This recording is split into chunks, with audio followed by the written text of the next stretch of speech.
नमस्कार विद्यार्थी मित्रांनो, आपण शासकीय तंत्रनिकेतन छत्रपती संभाजीनगर येथे प्रवेश घेतला त्याबद्दल आपले खूप खूप अभिनंदन. जसं की आपण आता बघू शकता या ठिकाणी की हा प्रोग्राम जो आहे आपला IT इन्फॉर्मेशन टेक्नॉलॉजी आणि ही आपल्या सिलेबसची 7वी रिव्हिजन आहे. आपण जर या विषयावर ध्यान दिलं तर आपल्याला एकूण असे 1, 2 ते 7 कोर्सेस आपल्याला शिकायचे आहेत फर्स्ट सेमिस्टरमध्ये. यामध्ये पहिला कोर्स योगा आणि मेडिटेशन आहे. याला कुठल्याही प्रकारची टेस्ट किंवा थेअरी एक्झाम नसते. दुसरा महत्त्वाचा कोर्स आहे बेसिक मॅथमॅटिक्स. याला मात्र तुमची 30 मार्कांची टेस्ट आणि 70 मार्कांचा एंड एक्झामचा पेपरही असतो. त्याचप्रमाणे कम्युनिकेशन स्किल, त्यालासुद्धा टेस्ट आणि एंड एक्झामिनेशन असेल. Fundamentals of computer and information technology हा विषय आहे. याला मात्र केवळ आपल्याला तुम्हाला प्रॅक्टिकल, त्याचं टर्मवर्क आणि त्याची ओरल प्रॅक्टिकल वगैरे इत्यादी असणार आहे. सी प्रोग्रामिंग हा एक आपला कोअर सब्जेक्ट आहे आपल्या इन्फॉर्मेशन टेक्नॉलॉजी ब्रँचचा आणि यालासुद्धा तुम्हाला टेस्ट आणि फायनल परीक्षा असेल. एक 6वा जो विषय आहे तो वेब पेज डिझाईन WPD. या विषयाला मात्र तुम्हाला केवळ प्रॅक्टिकल असेल आणि कम्प्युटर इंजिनिअरिंग वर्कशॉप हा हँड्स ऑन स्किल असा विषय आहे. यालासुद्धा तुम्हाला केवळ प्रॅक्टिकल. तर एकूण आपण पाहिलं की 7 विषय तुम्हाला यावेळेस फर्स्ट सेमिस्टरमध्ये आहेत. त्यापैकी तुम्हाला 7 विषयापैकी तुम्हाला विषय क्रमांक 2, विषय क्रमांक 3 आणि विषय क्रमांक 5 यांनाच फक्त तुम्हाला टेस्ट आणि एंड एक्झामिनेशन असणार आहे. आता मी तुम्हाला काही डिटेल्स अबाउट द करिक्युलम सांगणार आहे, ते सुद्धा आपण बघावं. तर डिटेल्स ऑफ करिक्युलममध्ये काल मी तुम्हाला ऑलरेडी थोडीशी आयडिया दिली होती. त्याच्यापैकी मी आता फक्त एक विषय सिलेक्ट करतो. फॉर एक्झाम्पल मी आता हा जो विषय आहे हा मी 7R104 नावाचा विषय घेतलेला आहे पोरांनो. याच्यामध्ये सगळंच आहे सांगण्यासारखं म्हणून हा विषय घेतला. तर या कोर्सचं नाव आहे आपलं सी प्रोग्रामिंग आणि याचा जो कोड आहे तो आहे CPR. तर आपण पाहू शकतो की या ठिकाणी तुम्हाला CO 1, 2, 3, 4, 5 दिलेले आहेत. हे CO म्हणजे काय हे पाहिजे. CO दिलेला आहे म्हणजे कोर्स आउटकम. हा विषय शिकल्यानंतर आमच्या विद्यार्थ्यांना कुठल्या प्रकारचं ज्ञान प्राप्त होतं, what knowledge they can gain, आणि हा विषय शिकल्यानंतर आमचे विद्यार्थी काय काय करू शकतात, काय काय परफॉर्मन्स देऊ शकतात, what they are able to do after learning this particular course C programming or what they are able to perform, तर त्याला आपण CO म्हणतो. तर असे आपण CO बघू शकतो. तर ते 5 CO दिलेले आहे तुम्हाला. प्रत्येक कोर्समध्ये अशा प्रकारचे CO दिलेले असतील. आता तुम्ही टीचिंग आणि असेसमेंट स्कीम महत्त्वाची आपल्याला ती समजावून घेऊ आपण. तर टीचिंग आणि असेसमेंट स्कीममध्ये आपण बघू शकतो की या डाव्या बाजूला आपल्या विषयाचा कोड आहे, त्या विषयाचं नाव आहे, त्याचं ॲब्रिवेशन आहे आणि त्याच्यानंतर आपल्याला पुढे जायचं आहे. खास करून लर्निंग स्कीम कशी याची, तर CL म्हणजे क्लासरूम लर्निंग, आठवड्याला किती लेक्चर. TR म्हणजे ट्युटोरियल लर्निंगमध्ये आपल्याला या ठिकाणी डॅश दिसतो म्हणजे ट्युटोरियल या विषयाला नाही आहे. लॅब लर्निंग किंवा लॅबॉरेटरी लर्निंगचे 4 आवर्स आहे आठवड्याला आणि सेल्फ लर्निंग आवर्स जे आहे ते 2 आहेत. तर 4 + 4 + 2 असे एकूण 10 तास आठवड्याला, 10 आवर्स पर वीक. तर 10 आवर्स पर वीक आठवड्याला आहेत. म्हणून ह्या विषयाची तुम्हाला जर हा विषय तुम्ही पास केला तर संपूर्ण पास केला तर या विषयामध्ये तुम्हाला तुमच्या मार्कशीटमध्ये किती क्रेडिट दिसणार, तर 5 क्रेडिट दिसणार. ज्या विद्यार्थ्यांनी यावर्षी प्रवेश घेतलेला आहे ते जेव्हा 6वं सेमिस्टर इथून पास होतील आणि सगळे विषय त्यांचे क्लिअर होतील, त्यांच्या मार्कशीटमध्ये टोटल नंबर ऑफ क्रेडिट किती येणार आहेत, तर 120 येणार आहेत. आपण थोडं पुढं जाऊ. क्रेडिटबद्दल पाहिलं आपण. या विषयाला 3 तासाचा पेपर असेल. 3 तासाचा कोणता पेपर, तर हा 70 मार्कांचा पेपर आहे. SATH म्हणजे summative assessment theory paper, end एक्झामचा पेपर आहे. FATH म्हणजे फॉर्मॅटिव्ह असेसमेंट टेस्ट पेपर, जो 30 मार्कांचा आहे. तर मी तुम्हाला सांगितलं आपली PT जी आहे ती 30 मार्कांची आणि आपली जी SATH म्हणजे एंड एक्झामिनेशन आहे ती आहे आपली 70 मार्कांची. तर आपण दोन गोष्टी लक्षात घ्यायच्या. FATH म्हणजे आपली टेस्ट एक्झामिनेशन. आपल्या एका सेमिस्टरमध्ये एका विषयासाठी 2 टेस्ट असतील आणि त्याचं ॲव्हरेज तुम्हाला काढून मिळेल. तर ॲव्हरेज म्हणजे काय, समजा एका टेस्टमध्ये तुम्हाला 20 गुण आले, एका टेस्टमध्ये तुम्हाला 30 गुण आले, तर दोघांची बेरीज झाली 50 आणि 50 भागिले 2 म्हणजे त्या विद्यार्थ्याला ॲव्हरेज मार्क किती आले, तर 25 आले.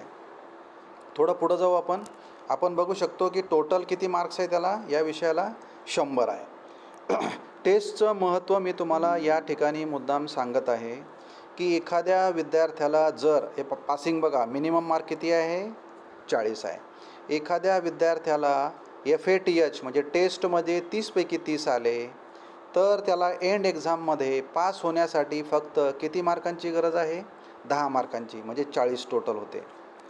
एखाद्या विद्यार्थ्याला टेस्टमध्ये फक्त 5 गुण आले आणि एंड एक्झाममध्ये त्याला किती गुण मिळवावे लागतील जेणेकरून तो पास होईल, तर त्याला 35 गुण मिळवावे लागतील म्हणजे तो पास होईल. म्हणून लक्षात घ्या की ही जी टेस्ट आहे आपली 30 मार्कांची, ही अत्यंत महत्त्वाची आहे. FATH म्हणजे 30 मार्कांची टेस्ट एक्झाम, त्याच्यानंतर SATH 70 मार्कांची फायनल एक्झामिनेशन.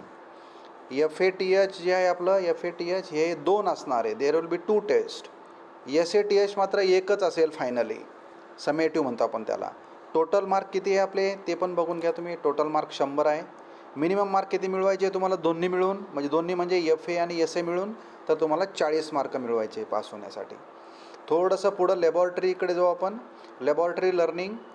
तर लॅबॉरेटरी लर्निंगमध्ये प्रॅक्टिकल, तर FAPR आणि SAPR.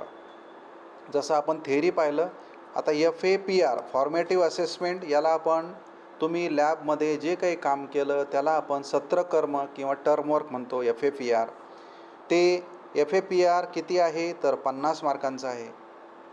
त्याला 50 मार्कांपैकी कमीत कमी किती मिळायला हवे, तर 20 मार्क मिळायला हवे. हा झाला एक भाग. दुसरा भाग आहे SAPR. SAPR म्हणजे समेटिव्ह म्हणजे at the end of semester. तर 50 मार्कांची तुमची या ठिकाणी हॅश दिलेला आहे, हॅश. आता हॅश म्हणजे काय दर्शवतो बघा तुम्ही, 50 मार्कांचा हॅश आहे तिथे. हे बघा तुम्हाला इथे कळू शकतो हॅश म्हणजे काय. एक्स्टर्नल असेसमेंट म्हणजे या विषयासाठी तुम्हाला बाहेरून एक्झामिनर येईल. बघा इथं बाहेरून एक्झामिनर येईल, कशासाठी, या एवढ्या गोष्टीसाठी. आणि तो 50 मार्कांचं तुमचं प्रॅक्टिकल घेईल. त्या 50पैकी तुम्हाला 20 मिळणं गरजेचं आहे. तर मित्र, हा झाला भाग तुमचा प्रॅक्टिकलचा. या प्रॅक्टिकलला हे 50 आणि हे 50 असे तुमचे किती गुण झाले, 100. त्याच्या आधी आपण थेअरीचे किती पाहिले, 100. आता अजून एक कॉम्पोनंट त्याच्यातला उरलेला आहे आणि तो कॉम्पोनंट म्हणजे सेल्फ लर्निंग असेसमेंट. तुम्हाला तुमचे टीचर स्वतःहून अभ्यासासाठी काही गायडन्स देतील, काही डायरेक्टिव्ज देतील, काही दिशा देतील. त्याचा वापर करून स्वतः अभ्यास करायचा.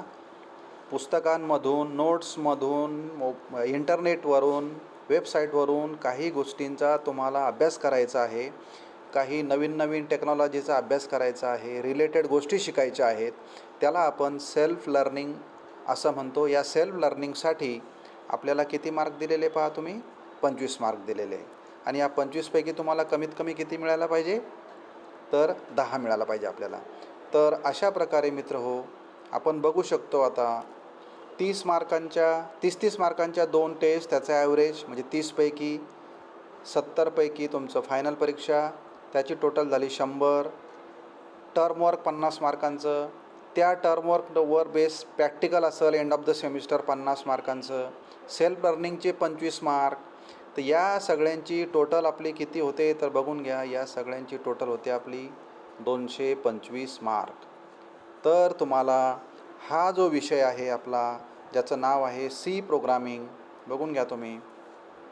एक एक्झाम्पल म्हणून घेतलं मी. तर हा जो विषय आहे आपला C प्रोग्रामिंग, हा विषय तुम्हाला टोटली किती मार्क देणार आहे, 225 देणार आहे. पुनश्च एकदा मी थोडक्यात आपल्याला हे करून देतो. या ठिकाणी तुम्हाला रॅशनल सांगितलेलं आहे. म्हणजे काय, तर या विषयामुळे आपल्या इंजिनिअरिंग फील्डमध्ये आपल्याला भविष्यामध्ये काय काय स्कोप असेल, म्हणून आपण हा विषय शिकतो. Why we should learn this course, what are the intentions of learning this course, त्याला आपण रॅशनल म्हणतो. त्याच्यानंतर आपण बघतो इंडस्ट्री आणि एम्प्लॉयर एक्सपेक्टेड आउटकम. आपल्याला जिथे आपल्याला जॉब मिळणार आहे, एम्प्लॉयमेंट मिळणार आहे, त्यांच्या आपल्याकडून काय अपेक्षा आहेत. त्याच्यानंतर आपण सगळ्यात महत्त्वाचा भाग म्हणजे CO कोर्स आउटकम्स, म्हणजे आमच्या विद्यार्थ्यांना हा विषय शिकल्यानंतर काय काय ज्ञान आणि कौशल्य प्राप्त झाले त्याला आपण CO असं संबोधतो. सर्वसाधारणपणे प्रत्येक विषयाच्या करिक्युलममध्ये तुम्हाला 5-5 तरी CO, म्हणजे एक एक्झाम्पल म्हणून सांगतो. CO1 बघा तुम्ही, develop algorithm and draw the flowchart of C programming.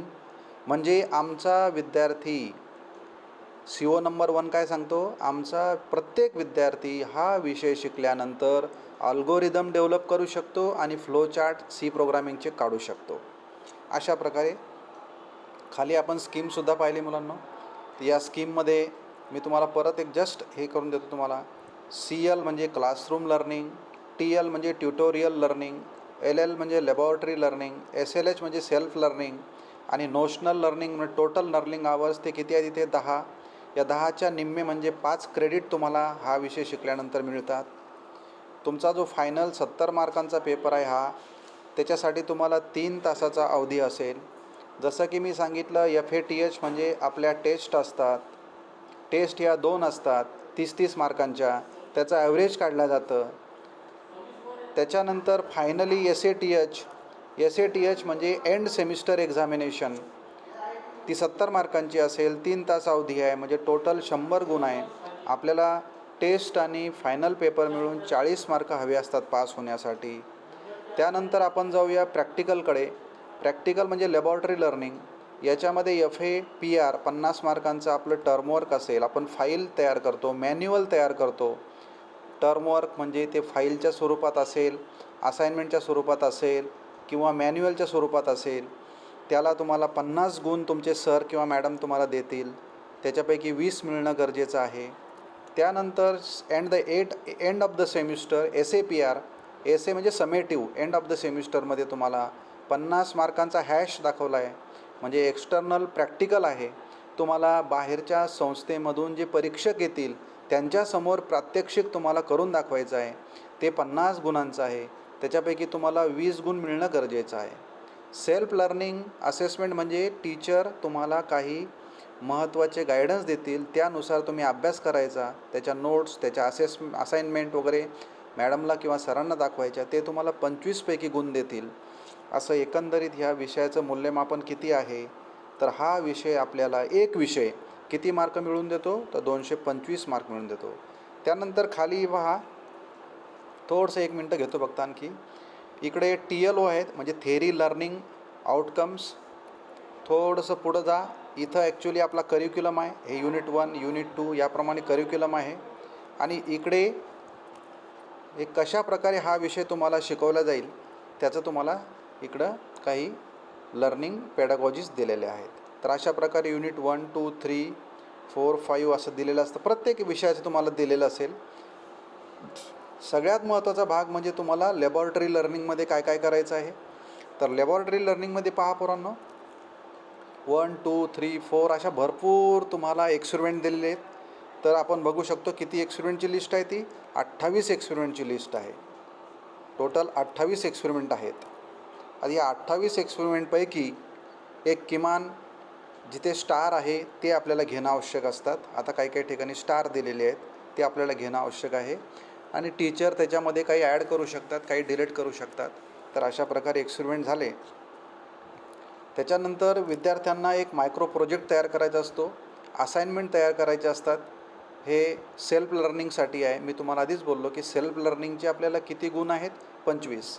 आणि सेल्फ लर्निंगमध्ये मुलांनी काय काय करावं, तर त्याची एक यादी, साधारण यादी दिलेली आहे की बा एवढ्या गोष्टी आहेत, याच्यापैकी तुम्ही काही गोष्टी करू शकता. अल्टिमेटली ते टीचर सांगतील त्याप्रमाणे आपण करावं. तर इथे 2 याद्या आहेत, एक मायक्रो प्रोजेक्ट आणि मायक्रो प्रोजेक्टच्या खाली अजून एक यादी आहे, ते म्हणजे असाइनमेंट्स. तर सेल्फ लर्निंग ॲक्टिव्हिटीज आहे. त्याच्यानंतर इथे तुम्हाला एक साधारणपणे हे तुमच्या हे टीचरसाठी आहे सगळं. आणि खाली तुम्हाला काही बुक्स वगैरे किंवा मटेरियल दिलेलं असतं. तर हे जस्ट तुम्हाला समजावं म्हणून हा व्हिडिओ मी तयार केलेला आहे मित्र. तर मला असं वाटतं की तुम्हाला आता याच्यातल्या बऱ्याचशा गोष्टी क्लिअर झालेल्या आहेत. सगळ्यात महत्त्वाचं म्हणजे ही जी स्कीम आहे ही बघावी. तर या स्कीममध्ये ज्या स्कीममध्ये थेअरीच्या अंतर्गत डॅश डॅश डॅश डॅश असेल, याचा अर्थ त्याला टेस्ट किंवा एंड एक्झामिनेशन नाही, हे समजून घ्यायचं. जिथे तुम्हाला इथे या 50 जवळ आपल्याला हॅश दिसतो, तो हॅश जर नाही दिसला, नुसतंच सिम्पल 50 दिलेलं असेल, तर त्याच्यामध्ये अजून खाली काही आपल्याला हे दिलेलं आहे ॲब्रिवेशन, ते समजून घ्या. बघा, CL म्हणजे काय, FA म्हणजे काय, @ म्हणजे काय, हे हॅश म्हणजे काय, हे सगळं दिलेलं आहे पोरांनो इथे. त्याच्यानंतर स्टार आणि हॅश म्हणजे काय, ते महत्त्वाचं आहे आपल्याला. सध्या आपण त्याच्या अनुषंगाने बरंच काम करतो आहे, स्टार आणि हॅश. त्याच्यानंतर SA म्हणजे काय, समेटिव्ह असेसमेंट. FA म्हणजे काय, फॉर्मॅटिव्ह असेसमेंट. IKS म्हणजे काय, इंडियन नॉलेज सिस्टीम. SLA म्हणजे सेल्फ लर्निंग. अशा बऱ्याचशा गोष्टी तुम्हाला. तरीही जर तुम्हाला याच्यामध्ये कुठल्याही प्रकारे शंका वगैरे वाटली, तर निश्चितपणे तुम्ही आम्हाला विचारू शकता. धन्यवाद.